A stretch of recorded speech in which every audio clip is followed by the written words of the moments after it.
During the practice of meditation, yogi are observing Upadana-khandha, 5 aggregates subject to clinging as impermanent, suffering, non-self, etc.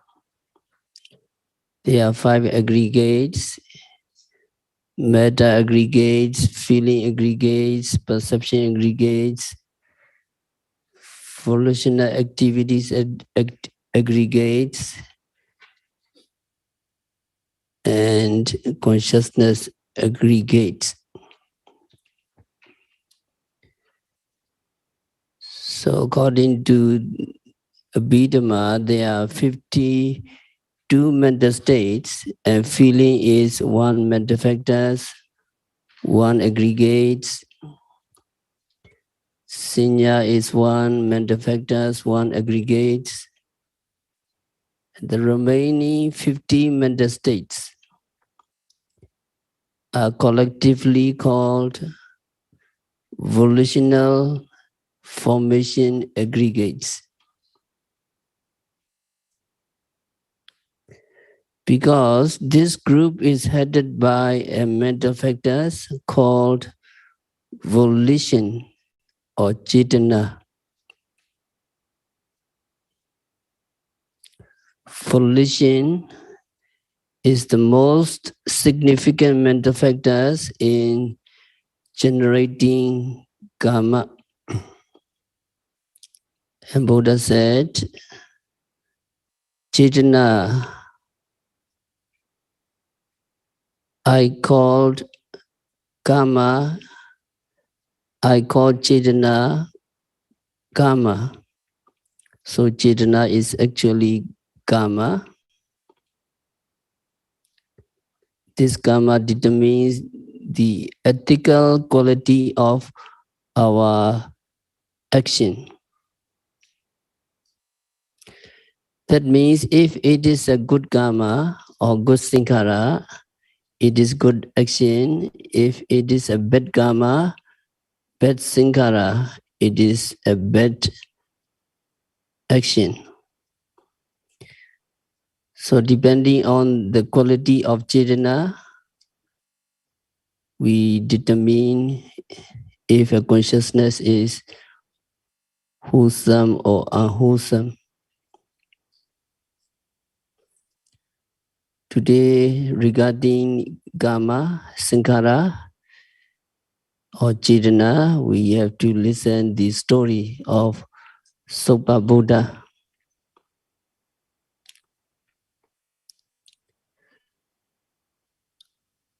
In the previous life, Sopa Buddha acted disrespectfully to the Pichika Buddha. So he have done bad karma, bad saṅkhāra. Because of this bad saṅkhāra and bad karma, he had to go to hell, lower states, and he became a leper. And because of his kusala karma or wholesome saṅkhāra, because he accumulated paramis enough to gain megaphala,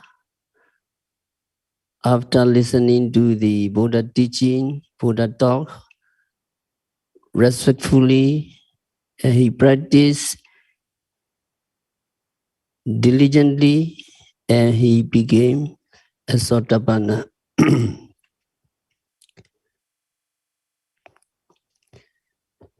Story is like this. During the time of our Lord Buddha, in the city of Rajagaha, there was a leper. His name was Sopa Buddha. Some may have heard this story many times, but listen again. Sopa Buddha was a leper. Since he had this leprosy, He was very poor. He had to beg for his food and others.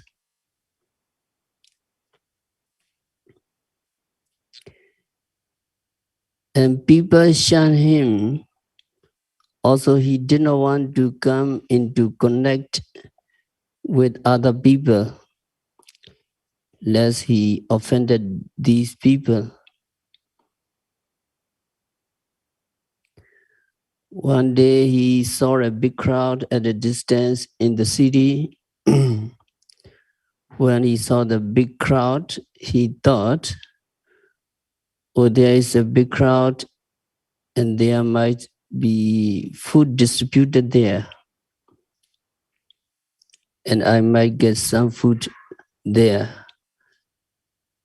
So he went to the crowd, and as he approached,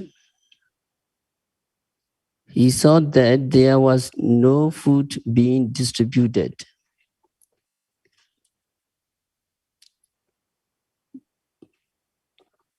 But just the crowd quietly listening to the preaching of the Lord Buddha. When he saw this, he thought to himself, oh, there is no food distributed there. But this Buddha Gautama is giving a Dhamma talk. I might as well listen to the Dhamma. So he took a place at the edge of the crowd and then listened to the Buddha preaching very respectfully.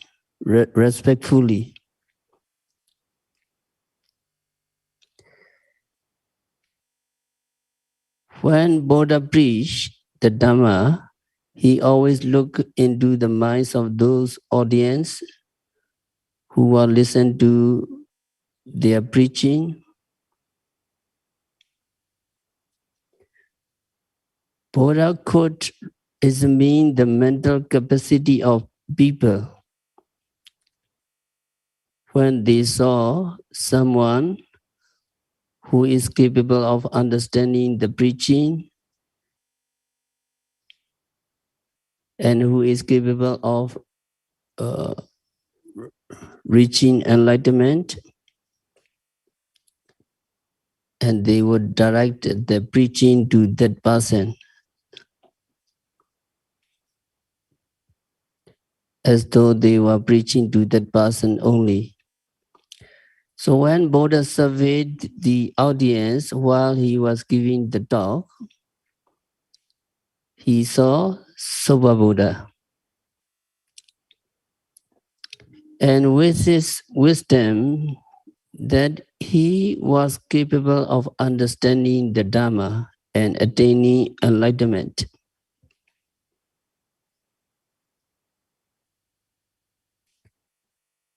Because Soba Buddha had accumulated paramis, perfection in the past, and so he was ready to get enlightenment. So Buddha directed his talk to Soba Buddha, and he taught about dana, charity, fast, good things about giving, and then later he taught about sila, keeping precepts, how good keeping precepts was, so on. And then he taught about the Saṅkhārakkhandha, celestial realms, where people who practice charity and sila, moral precepts, are reborn and they enjoy their lives.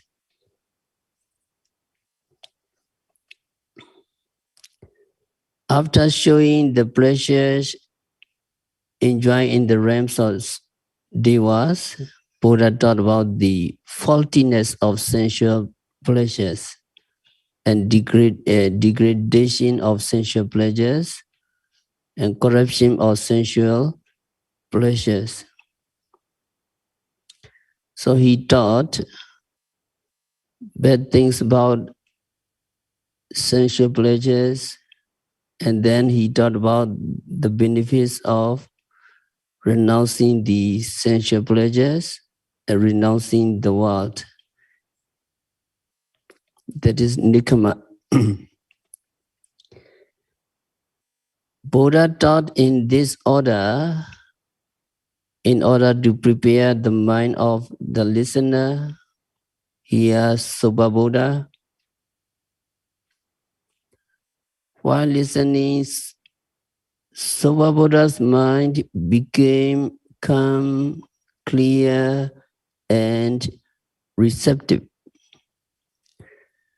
When Buddha knew that he was ready, Buddha taught him the special teaching that is peculiar to the Buddhas.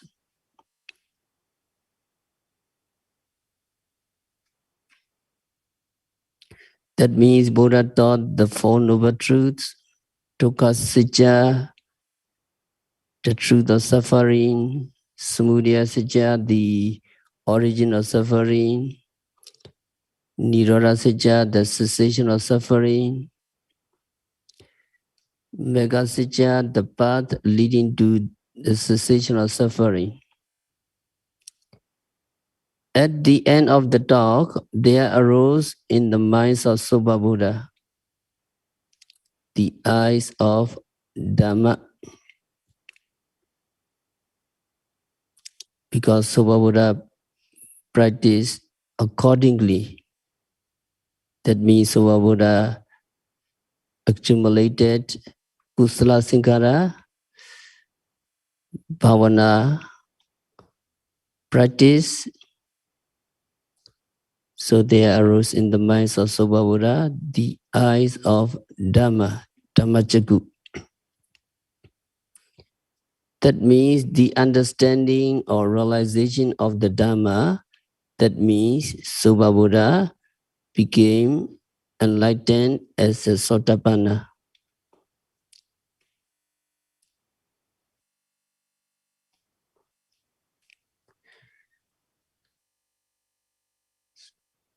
So we need to understand, when you listen, you have to listen respectfully and attentively. And when you practice, you need to practice seriously. Because of these Kusala Saṅkhāra, Kusala Cetana, you can gain enlightenment. You can gain the Dhamma. There will come to you the eyes of Dhamma, Dhammacakku. And in this story, we need to understand Buddha was very poor and he was so suffering.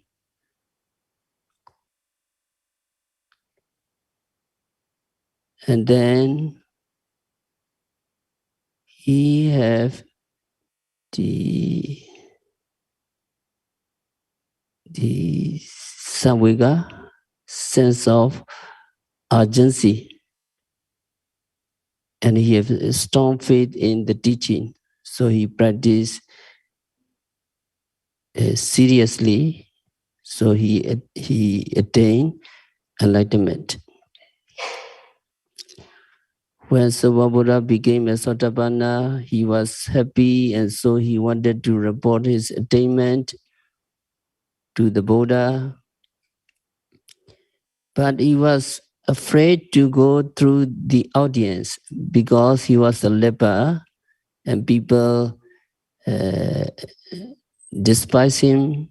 So he waited until the audience went away. And when he was going towards the Buddha, he was a few distance away from the Buddha.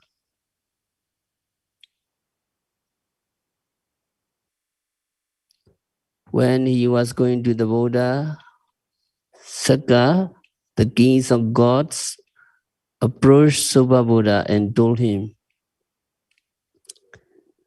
"Hey, Buddha, you are a leper, you are very poor.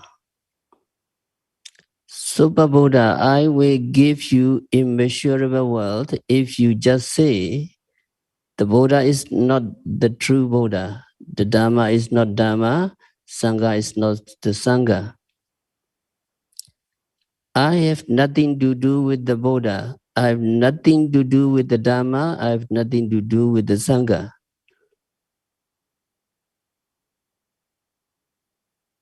Just you say this. I will give you immense wealth. Sakka, the kings of gods, told Soba Buddha. Then Soba Buddha looked at Sakka and asked him, "Who are you?" Soba Buddha asked, and Sakka, the kings of gods, answered, "I'm Sakka, the kings of gods." And Soba Buddha said, "Andabala, you foolish man, you don't even deserve to talk to me because you are saying what is not fit to be said. I have realized the Dharma myself, and so I cannot be shaken away from this faith in the Buddha. I cannot be shaken away from this faith in the Dharma. I cannot be shaken away from this faith in the Sangha. And moreover, you call me a poor man, but I'm not a poor man. I possess the 7 spiritual treasures. And those who possess the 7 noble treasures, the noble ones do not call him a poor man." Soba Buddha said to the kings of gods. So Sakka, knowing that he could not shake Soba Buddha from his faith, went to the Buddha and reported to the Buddha his conversation with Soba Buddha. Then Buddha said to Sakka, "Even 100 or 1,000 of kings of gods like you cannot make Soba Buddha say Buddha is not the Buddha, Dhamma is not the Dhamma, Sangha is not the Sangha. You cannot make Soba Buddha like this. He is firmly established in the Buddha and the confidence in the triple gem, Buddha, Dhamma, and Sangha." And Soba Buddha approached the Buddha and told him that he was very pleased with the teaching. The teaching was like opening his eyes, like uncovering something that is concealed, like lighting bright light in the darkness, so that those who have eyes can see.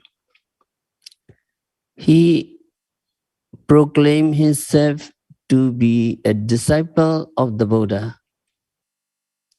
So Buddha said to the Buddha, "Please regard me as a disciple who takes refuge in the Buddha, who take refuge in the Dhamma and Sangha, even at the risk of my life."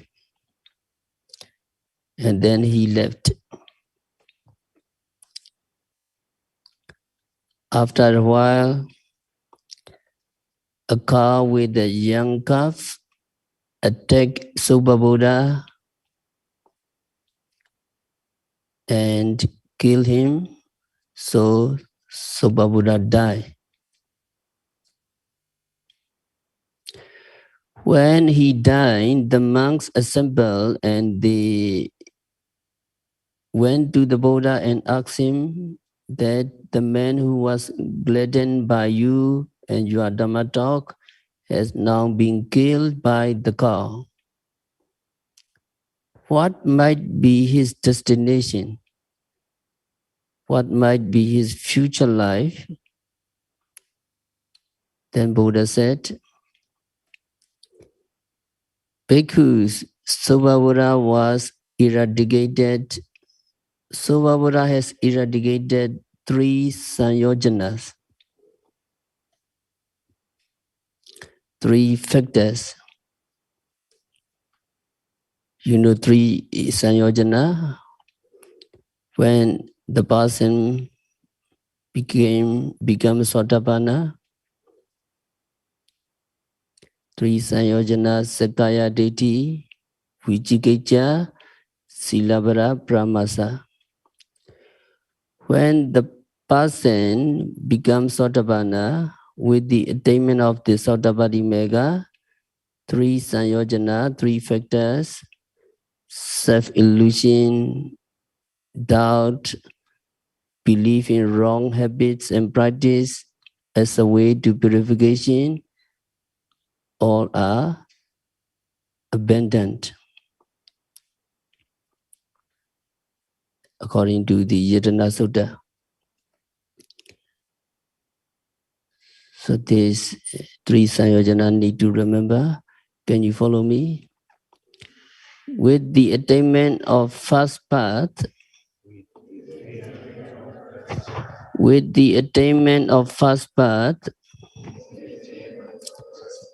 3 Sanyojanas, self-illusion, skeptical doubt, belief in wrong habits and practices as a way to purification are abandoned. With the attainment of first path, 3 Sanyojanas, 3 factors, self-illusion, skeptical doubt, belief in wrong habits and practice as a way to purification are abandoned. So you practice meditation accordingly, and then you have no self-illusion. There's no I, no you, no me, no myself, etc. There's only Namarupa. There's Sakaya Detti is self-illusion. So long as we not attain Sotapanna, we have self-illusion that it is my eyes, it is my hand, it is my leg, etc. We have self-illusion. And when the yogi practiced meditation accordingly, and then he realized the Dhamma, and then he has unshakable faith in the Buddha, unshakable faith in the Dhamma and Sangha. No doubt about the triple gem. And then he believed this eightfold path is the right path. Other practices are wrong. The practice of Sila Samadhi Piññā, morality, concentration, and wisdom are right. Other practices are wrong. So you abandon belief in wrong habits and practice as a way to purification. Now, Buddha eradicated 3 Sanyojanas, Sakaya Detti, self-illusion, doubt in the Buddha Dhamma Sangha, and Silabhara Paramasa, belief in wrong habits and practice. So that means Buddha has become a Sotapanna. He is not liable to fall away. He is not liable to fall down to the woeful states. Buddha is assured, and he is bound for higher stages of enlightenment. So when Buddha said this, one of the monks asked, Bhante, how come this man who had the capability of attaining enlightenment was a leper and a poor man? So Buddha related the past story of Buddha. So in long past, Subhabuddha was a rich man. Sometimes rich men, they are very proud. They are very proud at that past time. Subhabuddha was rich man and he have not good friends, so he don't know the Dhamma. So he might be very proud. In the city of Rajagaha, and when we went outside, he met Pichika Buddha. Pichika Buddha called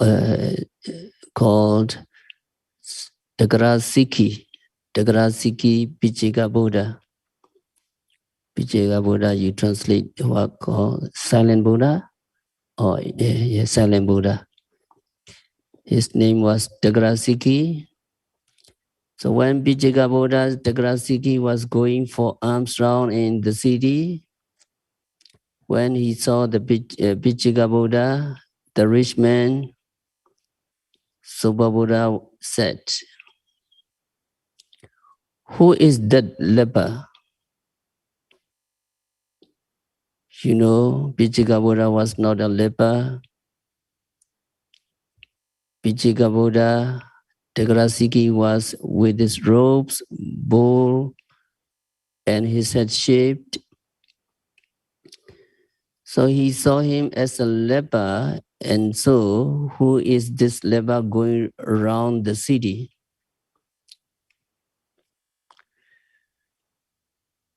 Pichika Buddha went his way. When along his way, Pichika Buddha don't know you are rich or poor. He only just went on his way. And the rich man, Subhabuddha, maybe he like respect to him. Pichika Buddha don't pay respect to any other person. Just went wrong for his alms. And Subhabuddha spat out and acted disrespectfully to the Pichika Buddha. So that is Akusala Saṅkhāra, bad karma, or bad Saṅkhāra. Bad Saṅkhāra. As a result of that Akusala karma, Akusala Saṅkhāra, unwholesome volition, he was reborn in hell for many, many years. Only just he done very, very little unwholesome karma, but he have to suffer many, many years in hell. And as a residue of the result of that bad karma or akusala saṅkhāra or unwholesome volition, when he was reborn as a human being, he became a leper. Now he was reborn as a human being, not as a result of that karma. He was reborn as a human being as a result of another good karma he did in the past. But in that life, he became a leper. That was as a result of that bad karma in the past. So Buddha Buddha exalted his monks not to do any evil, not to do any unwholesome saṅkhāra, unwholesome cetana, to avoid suffering like this. So in this story, Subhabuddha said, I possessed some ariyadana, 7 kinds of noble treasures. So we call them noble treasures. The first one is Saddha, faith or confidence in the Buddha, in the enlightenment of the Buddha. That means you have faith, you believe that Buddha was a real enlightened person. And Buddha was one who knew or understood what is to be understood in the world without outside help. And Buddha was the one who is endowed with wisdom, conduct, and so on.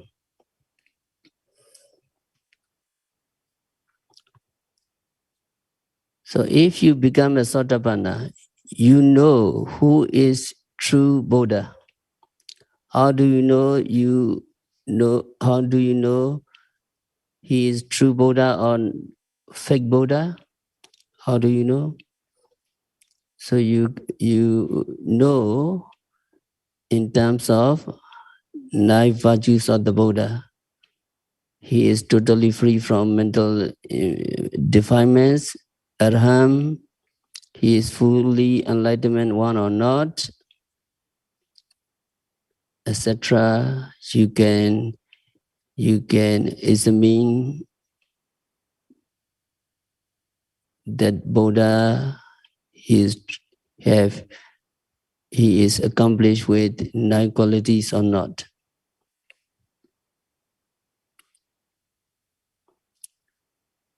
And also what is the true Dharma.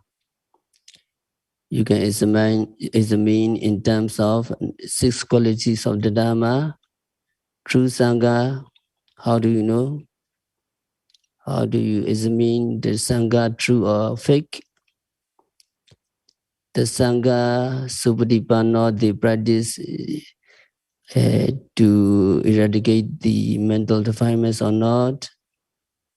Supatipanna, Ujupatipanna, they practice in correct way or not. You can examine the Sangha. So if you become a Sotapanna, you have strong faith in the Buddha, Dhamma, and Sangha. And second treasure is Sila, purity of moral conduct. Purity of moral conduct or keeping the precepts is also a noble treasure. Keeping the 5 precepts, not killing, not stealing, not sexual misconducts, not telling lies, and no intoxicant. Keeping these precepts is called noble treasures. It is precious for those who keep them.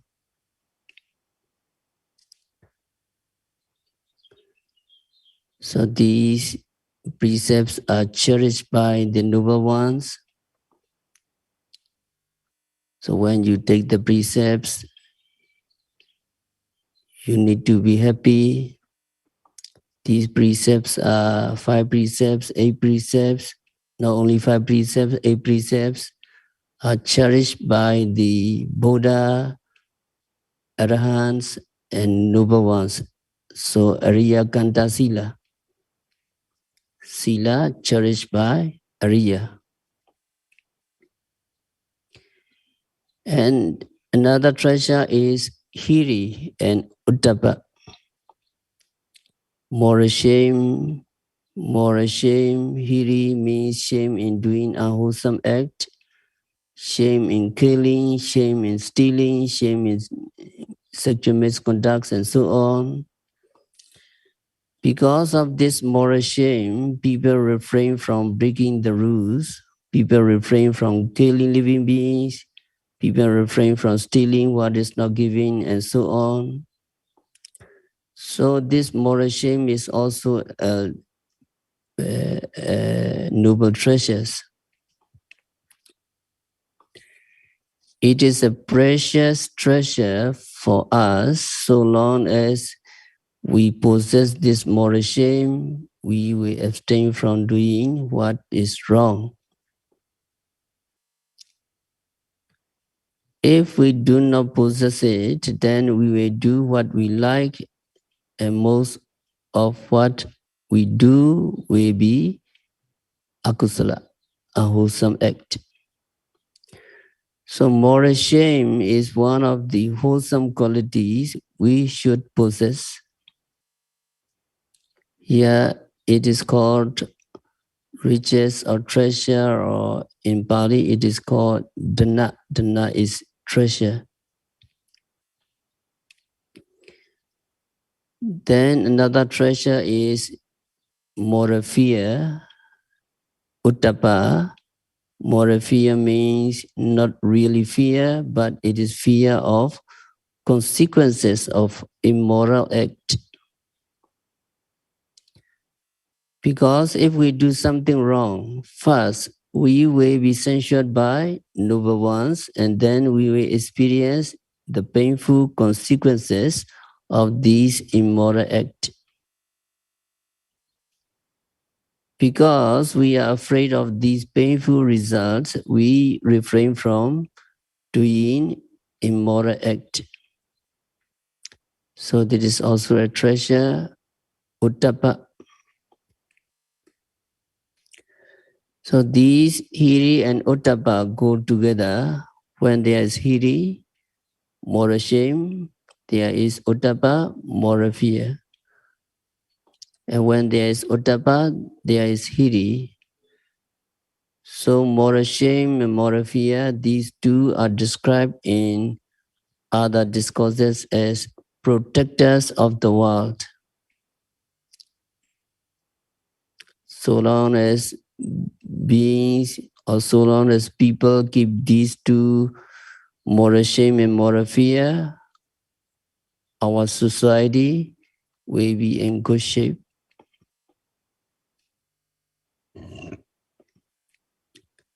Once people lose either moral shame or moral fear or both, society will become contaminated.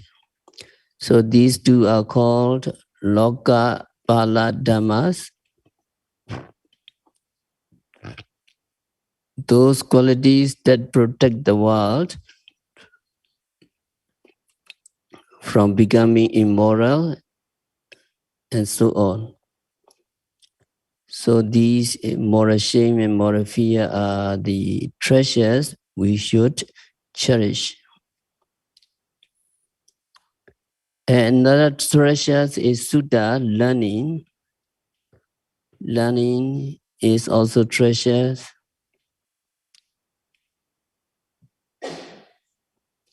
That learning or understanding the teaching of the Buddha. Sutta means Agama Sutta. Agama Sutta is the teaching. Buddha teachings are the technique that lead to gain happiness. So in the olden days, there were no books, and whatever you know from hearing at the talk of other people. So it is called Bahusutta or hearing. So that means knowledgeable about the teaching of the Buddha, both in Agama, theory, and Adhigama, practice.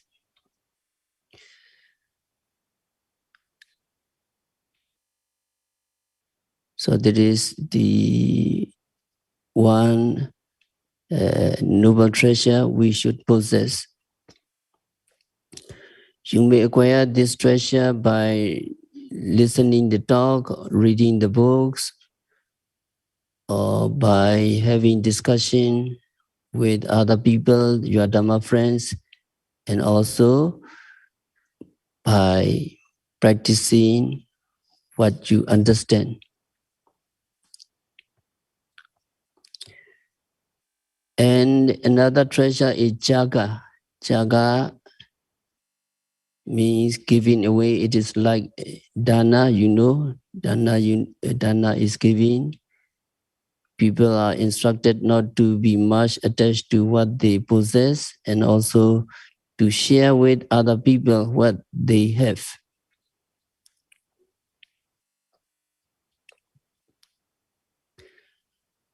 And the last one is pinya, knowledge. Here, pinya does not mean just knowledge of anything, but here pinya is described as the knowledge of the rise and fall, knowledge of arising and disappearing of namarupa. So this pinya you get only when you practice vipassana meditation. So you practice vipassana meditation and you get one stage,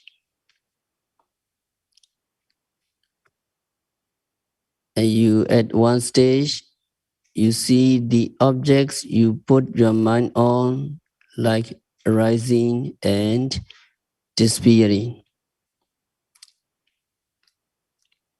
Any object that you take as an object comes and then goes away. When you see them clearly in your mind, you are said to possess this knowledge of rise and fall. This rise and fall of the namarupa is true nature. This knowledge of rise and fall is described as leading to the exaltation of dukkha, exaltation of suffering. So this can lead to cessation of suffering, although there is a lower stage of vipassana knowledge. This understanding of rise and fall is very important. If we do not see the rise and fall of namarupa, the true nature of the namarupa, mind and matter, we will not see them as impermanence, as suffering, as non-self or out of our control. If we do not see the true nature, if we do not see these three characteristics, anicca, dukkha, and anatta, impermanence, suffering, and non-self, we will never get wearied with our mind and matter. If we do not become weary with mind and matter, we not want to get out of or to give up, to relinquish mind and matter. If we do not want to get out of mind and matter, we will not do anything to get out of them. So it is very important that a person has this understanding, the understanding of rise and fall of namarupa through the practice of vipassana meditation.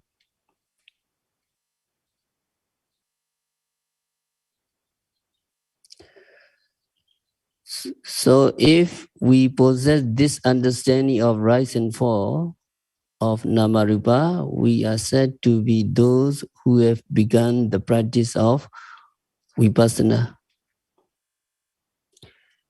In Pali, such a yogi is called Arada Vipassaka. Arada Vipassaka, Arada means a person has begun, who has made effort. Vipassaka means one who practices vipassana. So before yogis see rising and falling of namarupa, he may not be called a person who has begun the practice of vipassana. because you understand vipassana.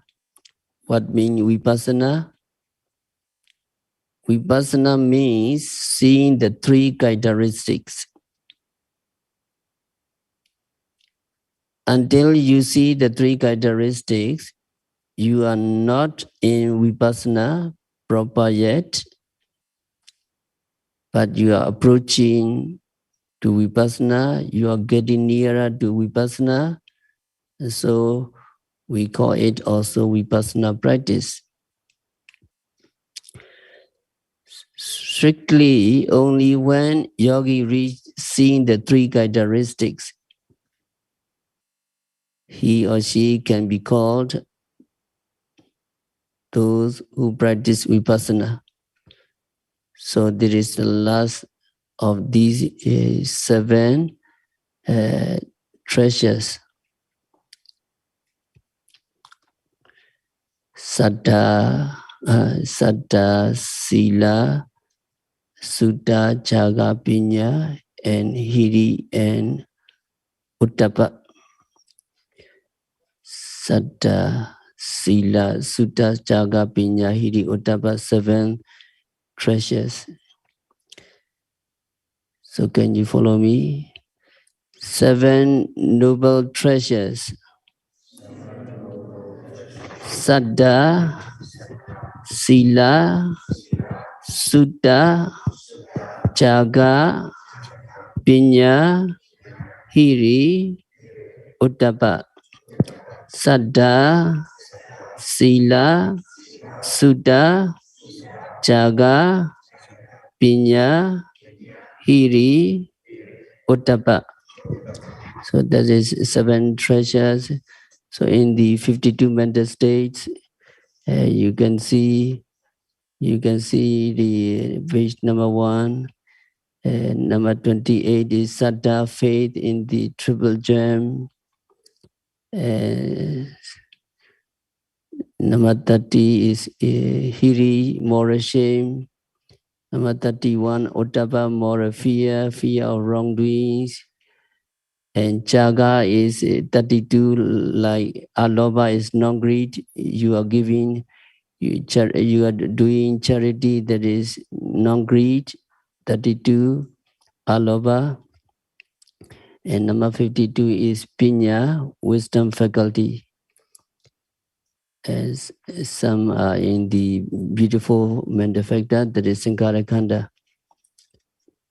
You are developing these noble treasures. You are developing these Saṅkhāra.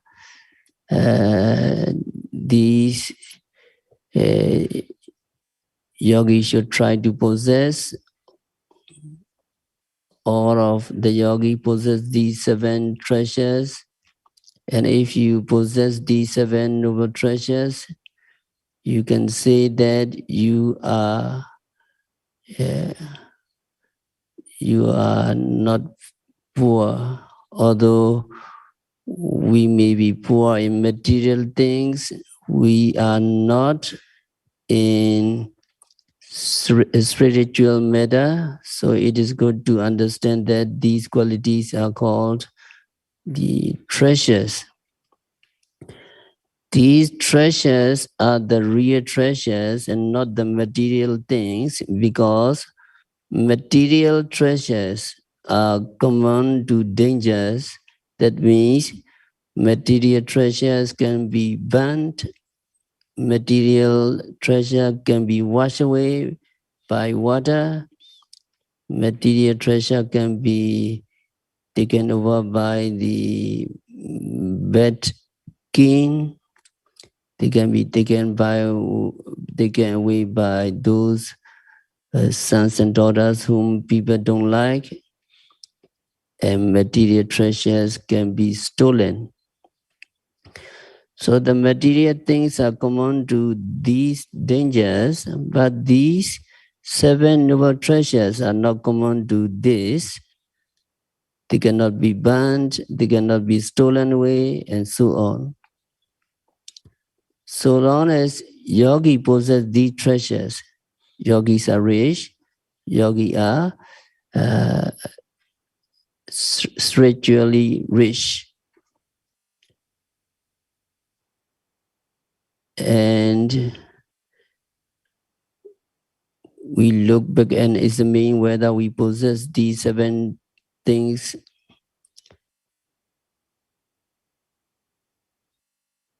So we can be pleased with ourselves that we have these treasures.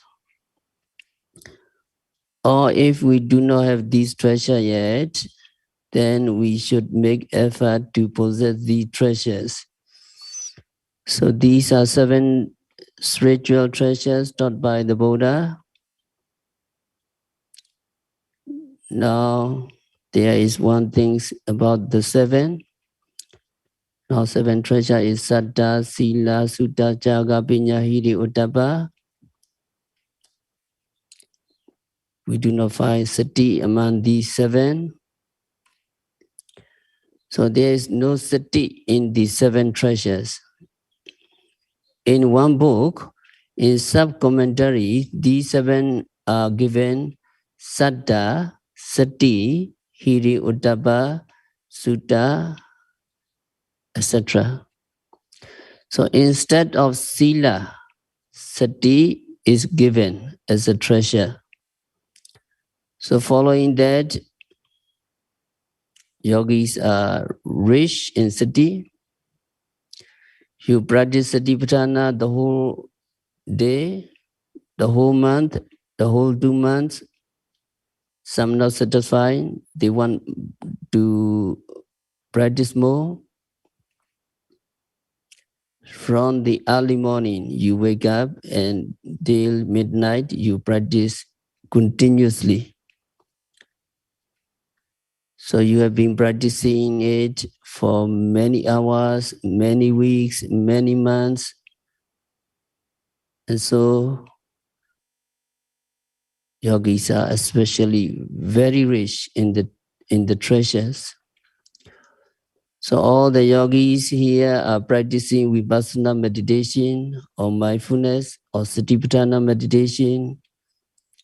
And so yogis are very rich. And here is we are learning Chetana, Kusala Chetana, volitional activities, Bhavana, the best Chetana, the best volition. One noting, one Chetana, Kusala Chetana, wholesome, Saṅkhāra, good karma, the best karma. You are developing, you are accumulating.